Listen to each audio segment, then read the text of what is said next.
দ্বিতীয় পয়েন্ট হচ্ছে মানুষ কিভাবে ফিতনায় পড়ে টাকার কারণে, সেটা হচ্ছে ইনকামের ক্ষেত্রে, উপার্জনের ক্ষেত্রে। উপার্জনের ক্ষেত্রে অধিকাংশ মুসলিমরা আমরা ফিতনায় পড়ে গেছি। আমাদের অধিকাংশদের ইনকাম হালাল না হারাম এটা আমরা এখন ভুলতে বসেছি। আমরা খবরও রাখি না যে এখান থেকে এই যে এটা আমি ইনকাম করতেছি এটা কি হালাল না হারাম। আপনি দেখা দেখি নেই, চিন্তাও করার সময় নেই আপনার, শুধু আমার সম্পদ চাই, এটাই হয়ে গেছে আমাদের বর্তমানের অবস্থা। এই সম্পর্কে কোরআনে যথেষ্ট কথা রয়েছে। রাসূলুল্লাহ সাল্লাল্লাহু আলাইহি ওয়াসাল্লাম বলেছেন, দিন যত যাবে, মানে পৃথিবীটা কিয়ামতের যত নিকটবর্তী যাচ্ছে, অধিকাংশদের চরিত্র এমনই হয়ে যাবে, তারা চিন্তাও করবে না এটাকে আমি হালাল খাচ্ছি না হারাম খাচ্ছি। কিন্তু রাসূল সাল্লাল্লাহু আলাইহি ওয়াসাল্লামের যুগে তারা প্রত্যেকটা জিনিস চিন্তা করে খেতেন, চিন্তা করে করতেন। আবু বকর রাদিয়াল্লাহু আনহু সে ঘটনা জানেন, তিনি গলার ভিতরে হাত ঢুকিয়ে দিয়ে বমি করে ফেলে দিয়েছিলেন হারাম খাদ্য যখন জানতে পেলেন। সেটা বুখারীতে হাদিস আছে, গত পর্বে সেটা আলোচনা হয়ে গেছে।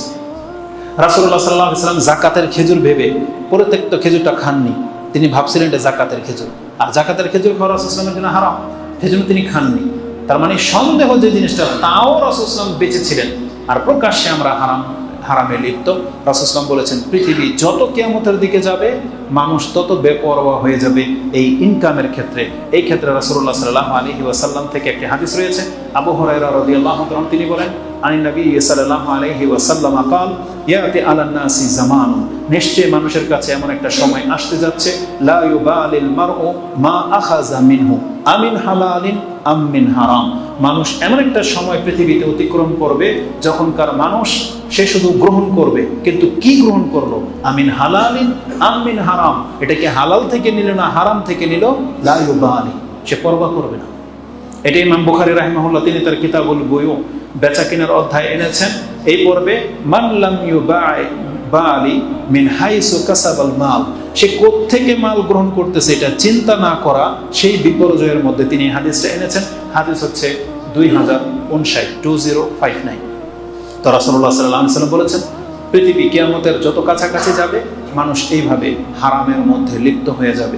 অথচ এই হারাম উপায়ে উপার্জন করার ভয়াবহতা যে কত মারাত্মক, এটা কিন্তু কোরআন হাদিসে আমাদেরকে বারবার শিক্ষা দেওয়া হয়েছে। বারবার আমাদেরকে খুব কঠিনভাবে শিক্ষা দেওয়া হয়েছে, আমাদেরকে জানানো হয়েছে যে কিয়ামতের মাঠে কিন্তু তোমাকে প্রশ্ন করা হবে।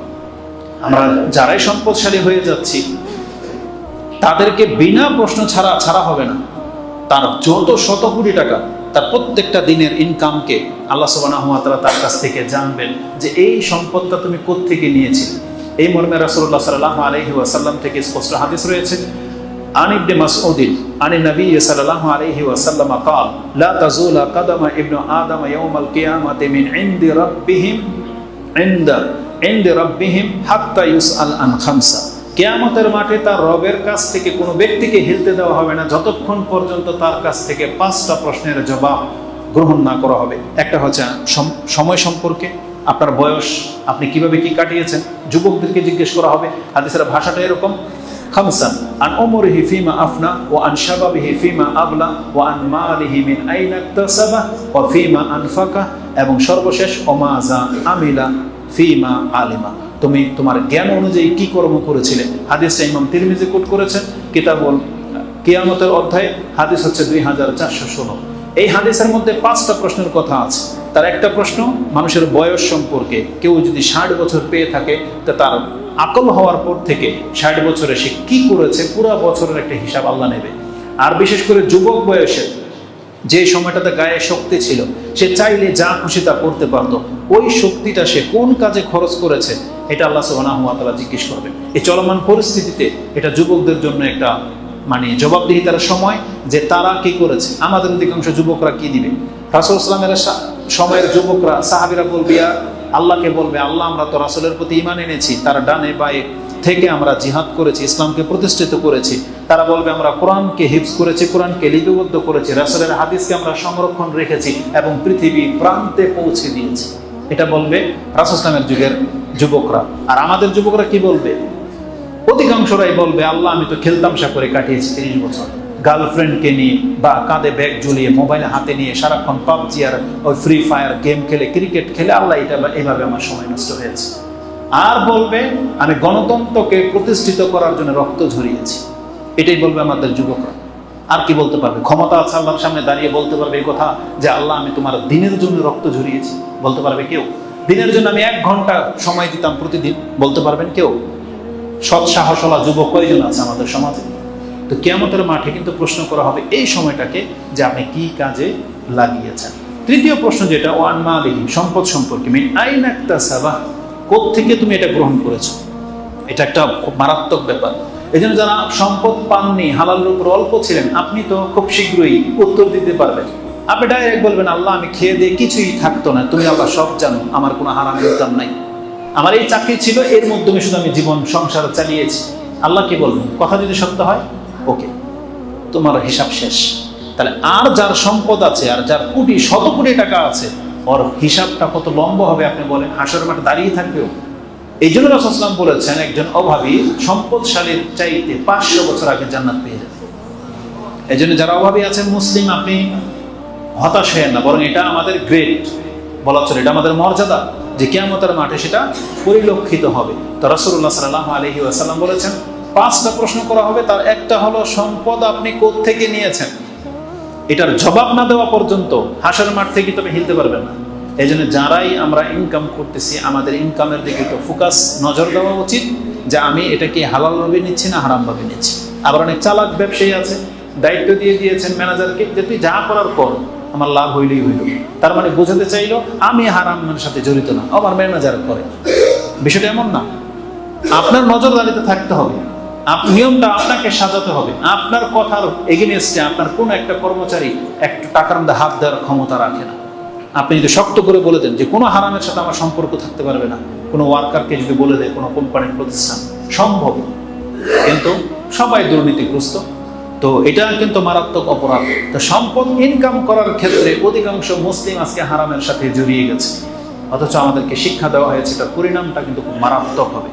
উপার্জন যদি হারাম হয়, আসলের পরিণামটা কত মারাত্মক হতে পারে। কোরআনে আল্লাহ সুবহানাহু ওয়া তাআলা আমাদেরকে বিভিন্নভাবে উপদেশ দিয়ে বুঝিয়েছেন যে মানুষের হলোটাকে, তারা কি ভুলে গেছে যে আমার সামনে দাঁড়াতে হবে। আল্লাহ সুবহানাহু ওয়া তাআলা সূরা মুতাফফিফিনের মধ্যে বলেন যে আলা ইয়াযুন্নু উলাইকা আন্নাহুম মাবউসুন লিয়াউমিন আযীম ইয়াওমা ইয়াকুমুন নাসু লিরাব্বিল আলামিন। কাল্লা, আল্লাহ বলেছেন তাদের হলোটা কি? এরা কি ভুলে গেছে? আলা ইয়াযুন্নু উলাইকা, তারা কি ধারণা করেছে, আন্নাহুম মাবউসুন, তাদেরকে কি আমার সামনে উঠানো হবে না? আন্নাহুম মাবউসুন লিয়াউমিন আযীম, একটা মহান দিন হবে, সেটা মারাত্মক দিন হবে, ইলা রাব্বিল আলামিন, তার রবের নিকটে। কোরআনে আল্লাহ সুবহানাহু ওয়া তাআলা এই কথাটা বলেছেন লিয়াউমিন আযীম ইয়াওমা ইয়াকুমুন নাসু লিরাব্বিল আলামিন, সেদিন সমস্ত মানুষকে তার রবের সামনে দাঁড়াতে হবে। কি জন্য? এই জবাবদিহিতার জন্য। আল্লাহ বলেন কাল্লা, কখনো মানুষের এটা উচিত হচ্ছে না, বিশেষ করে মুসলিমদের, যে সে হালাল না হারাম খাবে সে চিন্তা করবে না, না, এটা মুসলমানদের উচিত হচ্ছে না। আল্লাহ সুবহানাহু ওয়া তাআলা আমাদেরকে সতর্ক করেছেন। রাসূলুল্লাহ সাল্লাল্লাহু আলাইহি ওয়াসাল্লাম তিনি বলেন, আন আবি সাঈদ ইবনে যায়েদ قال عن سعيد بن زيد قال سمعت رسول صلى الله عليه وسلم يقول من ظلم من الارض شيئا توقه سبع أراضين। যদি জমি সংক্রান্ত বিষয় হয়, অন্যের হক মেরে খাওয়া হয়, তাহলে কেউ যদি কারো জমি সামান্যতম যদি অন্যায়ভাবে জুলুম করে আত্মসাৎ করে থাকে, কিয়ামতের মাঠে আল্লাহ তার ঘাড়ের উপরে 7 তবক জমিন, যেটা আমাদেরকে বলা হয়েছে জমিন 7টা, আল্লাহ সুবহানাহু ওয়া তাআলা 7 জমিন স্তরে স্তরে সৃষ্টি করেছেন। তাহলে 7 জমিন যত পুরু হবে, মোটা, থিকনেস যত মোটা হবে, এরকমের 7 জমিন তার কাঁধের উপরে আল্লাহ চাপিয়ে দিবেন, যে এবার উঠাতে পারলে ক্ষমতা থাকবে। তো রাসূলুল্লাহ সাল্লাল্লাহু আলাইহি ওয়াসাল্লাম বলেছেন মান যালামা মিনাল আরদি শাইআন, অপর বর্ণনা রয়েছে মান যালামা মিনাল আরদি কিদা শিবরিন। এই হাতের কিদা মানে হচ্ছে, শিবর মানে হচ্ছে এই অর্ধেক হাত, 1 বিঘত যদি জায়গা নিয়ে থাকে, তো উইকাহু মিন সাবি আরাদিন, এটা ইমাম বুখারী কোট করেছেন। পরের শব্দ হচ্ছে মান আখাযা মিনাল আরদি শাইআন বিগাইরি হাক্কিহি, যেটা তার হক নয়, বেহক ভাবে কারো সম্পত্তি সে সামান্যতম গ্রহণ করেছে, হুসিফা বিহি ইয়াউমাল কিয়ামাতি ইলা সাবি আরাদিন, আল্লাহ তাকে 7 জমিন তলে ডাবিয়ে দিবেন। ওই একই কথা, তার মানে 7 জমিন তার মাথার উপরে দিলে সে 7 জমিনের নিচে বলবে এবার উঠাতে পারলে, এটা তুলে তুই উপরে আসতে পারলে আসে। কিন্তু এটা কোনো ব্যক্তির দ্বারা সম্ভবপর হবে না। যে হাদিসগুলো ইমাম বুখারী তিনি তার কিতাবুল মাজলামার মধ্যে জুলুমের অধ্যায়ে এনেছেন, হাদিস হচ্ছে 2452 এবং 2454 এই শব্দগুলো রয়েছে। তার মানে যেইভাবে অন্যায় করবে, রাসূল সাল্লাল্লাহু আলাইহি ওয়াসাল্লাম বলেছেন খেয়ানতের মাল যেভাবে খেয়ানত করেছে তাদেরকে কিয়ামতের মাঠে এইভাবে উঠাবে। যারা জাকাতের টাকা দেননি, বলা হয়েছে যারা উট গরু ছাগল জাকাত দেয় নাই, ওই যেই মালটা সে রেখে দিয়েছিল ওই গরু তার কাঁধের উপরে হবে, ওই উট তার কাঁধের উপরে হবে এবং কামড়াবে এবং চিৎকার করতে করতে আসবে। কেন বলবে? ওই প্রাণীটাই বলবে যে আমি জাকাতের মাল, আমাকে দেওয়া হয়নি। কত মারাত্মক হবে সেই সিচুয়েশন। তা আল্লাহ সুবহানাহু ওয়া তাআলা আমাদেরকে এইভাবে অনেকভাবে উপদেশ দিয়েছেন। তো হারাম উপার্জিত সম্পদের জন্য খুব কঠিন কথা আছে, আর সবচেয়ে বড় কথা হলো সরাসরি জাহান্নামের কথা আছে। যারা হারামভাবে রক্ত মাংস গড়বে তাদের সম্পর্কে সরাসরি জাহান্নামের কথা আছে। এই হাদিসটা আপনি সুনান দারিমিতে পেয়ে যাবেন, হাদিস নাম্বার হচ্ছে 2814। তাতে আছে রাসূলুল্লাহ সাল্লাল্লাহু আলাইহি ওয়াসাল্লাম বলেন, ইয়া কাব ইবনে উজরা ইন্নাহু লা ইয়াদখুলুল জান্নাতা নাবাতা মিনাস সুহুদ, লা ইয়াদখুলুল জান্নাতা লাহমুন নাবাতা মিনাস সুহুদ। ওই দেহ, ওই রক্ত মাংস যেগুলো হারাম খেয়ে লালিত হয়েছে, পালিত হয়েছে, সেই দেহ কোনোদিন জান্নাতে যাবে না। অপর বর্ণনায় রয়েছে আন্নারু আওলা বিহি, বরং আগুনই তার বেশি হকদার।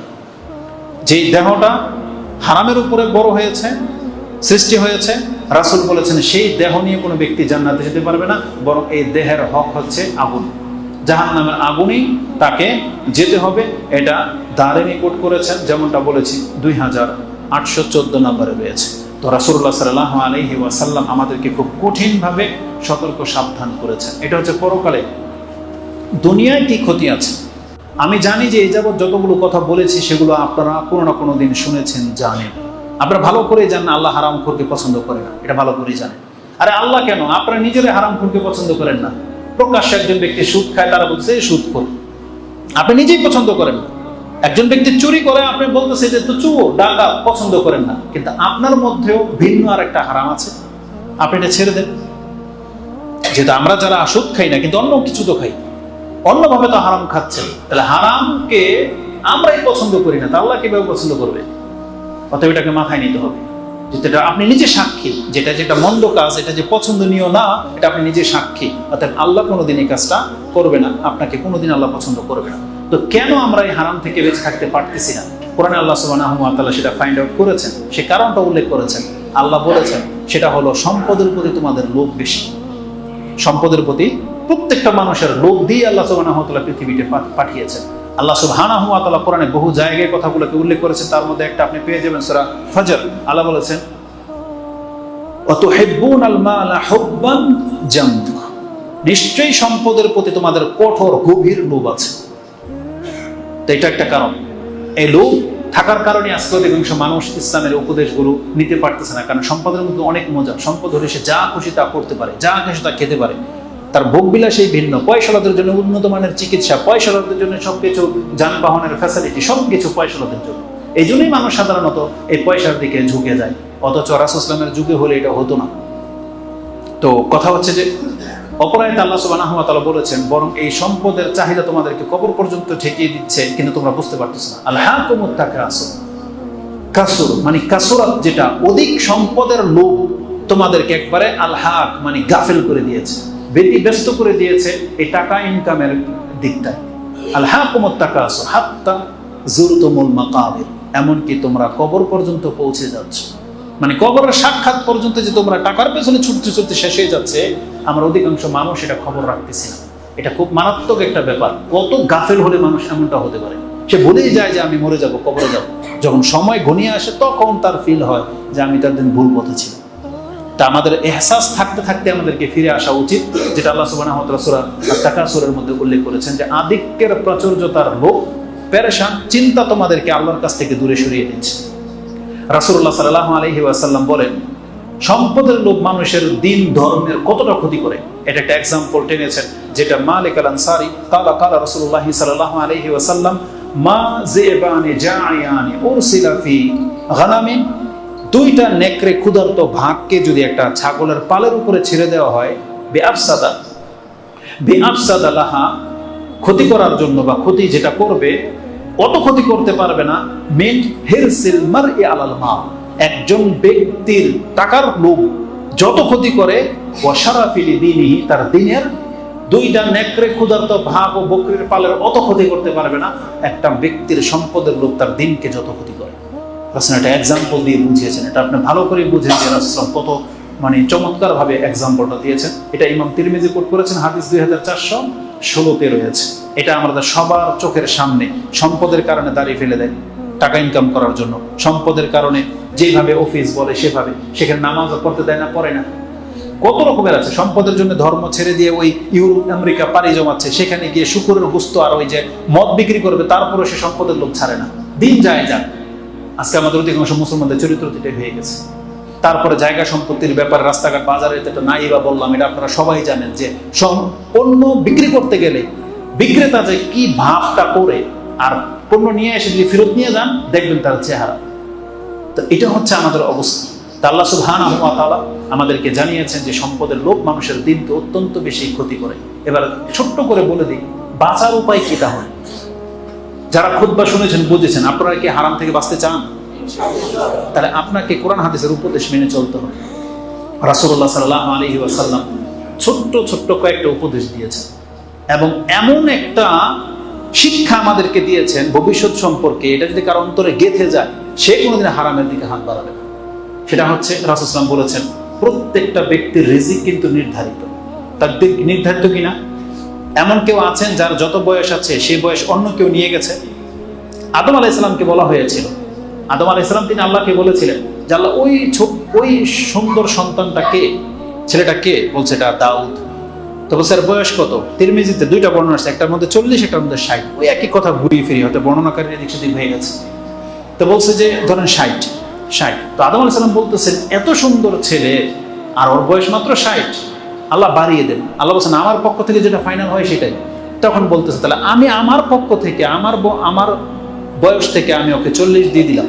এক বোন আসছে 60 আর এক বোন 40, মানে 100 পুরো করে দিলাম। আল্লাহ বলছে তুমি যদি এটা করো তাহলে এটা ফাইনাল হয়ে যাবে। তো বলছে আল্লাহ তাই হবে। ফাইনাল হয়ে গেল, দাউদ আলাইহিস সালামকে 100 বছর দেওয়া হবে। আদম আলাইহিস সালামের যখন মৃত্যুর সময় আসছে, ফেরেশতা যখন আসছে, আপনার মৃত্যুর সময় চলে আসছে, আদম আলাইহিস সালাম বলতেছে না অসম্ভব, আমার এখনো তো 40 বছর বাকি। কারণ প্রত্যেকটা নবীকে জানানো হয় তাদের মৃত্যুর ডেট কবে। তো বলছেন আপনি ভুলে গেছেন, আপনি তো আলমে আরওয়াহতে আপনার ওই ছেলে দাউদকে তো 40 বা 60 দিয়ে দিয়েছিলেন, আপনি ভুলে গেছেন। আপনি অস্বীকার করেছেন।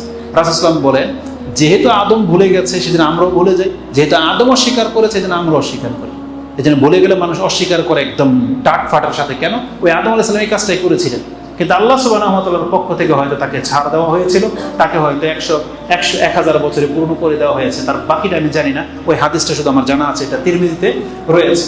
তার মানে আমাদের কারোর সাথে কিন্তু এটা ঘটবে না। আমাদের বাপ-দাদা কেউ আমাদেরকে বয়স বাড়াই দিছে? দেয় নাই। তাহলে রিজিক যার যারটা তো আমরা তাই প্রাপ্য হচ্ছি। যদি বয়স আজ পর্যন্ত কেউ নিতে না পারে, তাহলে আপনার আমার বয়স যে 60, ওখানে যে পানিটুকু খাবো সেটাও তো নির্ধারিত নাকি না? কারণ তো বয়সের সাথে রিলেটেড।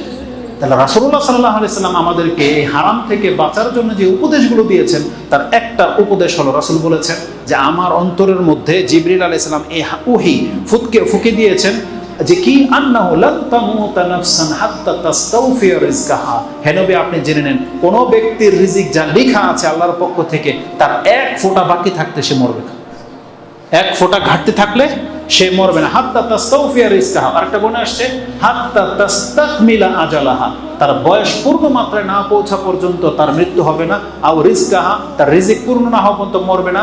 তাবলুগু আখিরা রিজকাহা। আরেকটা বনে আসছে তার রিজিক শেষ টুকরোটুকু তার কাছে না পৌঁছা পর্যন্ত তার মৃত্যু হবে না। তারপর রাসূল সাল্লাল্লাহু আলাইহি ওয়াসাল্লাম বলেছেন ফাত্তাকুল্লাহা ওয়া আজমিলু ফিত তালাব। অতএব তোমরা গ্রহণ করার ক্ষেত্রে আল্লাহকে ভয় করো এবং উত্তম পন্থায় গ্রহণ করো। যেটাই আপনি গ্রহণ করেন না কেন সেটা উত্তম পন্থায় গ্রহণ করতে হবে। এই হাদিসটা 4টা কিতাবে আছে, মুআজামুল কাবির তাবরানী এবং মুসনাদে বাজ্জার, এবং রয়েছে মুআজামুল আওসাত, এটাও তাবরানী, শুআবুল ঈমান এবং সাহিহ আত-তারগিব ওয়া তারহিবের মধ্যে 1702 নম্বর আপনি পেয়ে যাবেন। এই হাদিসটাকেই ইমাম ইবনে মাজাহ যেই বর্ণনা যেই ভাষায় এনেছেন, রাসূল সাল্লাল্লাহু আলাইহি ওয়াসাল্লাম বলেছেন ইয়া আইয়ুহান নাসুত্তাকুল্লাহ, তোমরা আল্লাহকে ভয় করো, ওয়া আজমিলু ফিত তালাব, উত্তম পন্থায় রিজিক অন্বেষণ করো। তারপরে তিনি বলেছেন উত্তম পন্থায় নাফসান লান তামুত হাত্তা তাস্তাওফিয়া রিজকাহা ওয়া ইন আবতা আনহা, যদিও তুমি সেই রিজিকের থেকে অনেকটা পিছনে আছো। এই কথাটা খুবই চমৎকার রাসূল সাল্লাল্লাহু আলাইহি ওয়াসাল্লাম বলেছেন। তার মানে আমরা যারা পয়সাওয়ালা হব, একটা সময় গিয়ে হব, ওই জায়গাটাতে যেতে আমাদের এখনো সময় বাকি, মানে আমরা পিছনে আছি, সেই সম্পদের পেছনে আছে। ওয়াইন আবদা আনহা, তুমি যদিও তার থেকে একটু পিছুয়ে আছো, কিন্তু একটা না একটা দিন তুমি ওই যেখানে পৌঁছতে পারবে। অতএব ফাত্তাকুল্লাহ ওয়াজমিলু ফিত তালাব, তুমি আল্লাহকে ভয় করো এবং উত্তম পন্থায় তা গ্রহণ করো। খুযু মা হাল্লা ওয়া দাউ মা হারাম, রাসূল বলেছেন যেটা হালাল সেটা গ্রহণ করো, যেটা হারাম সেটাকে তুমি ছেড়ে দাও, তুমি ওই রিজিক পর্যন্ত পৌঁছতে পারবে।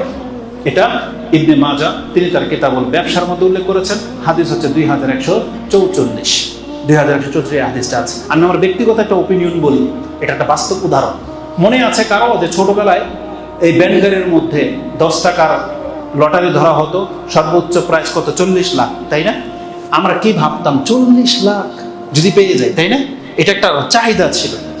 গত 2 সপ্তাহ আগের ঘটনা, আমাদের সোসাইটির অনেকের টাকা তো আমাদের কাছে জমা আছে, তো ব্যাংক থেকে এই যে রিসেন্টলি গত সপ্তাহে ওই 40 লাখ টাকা ব্যাংকে থেকে তুলে যখন আমি বাসায় যাচ্ছি, উদাহরণটা একটা মসজিদে দিয়েছিলাম, বাসায় আমাকে নিষেধ করা হয়েছে।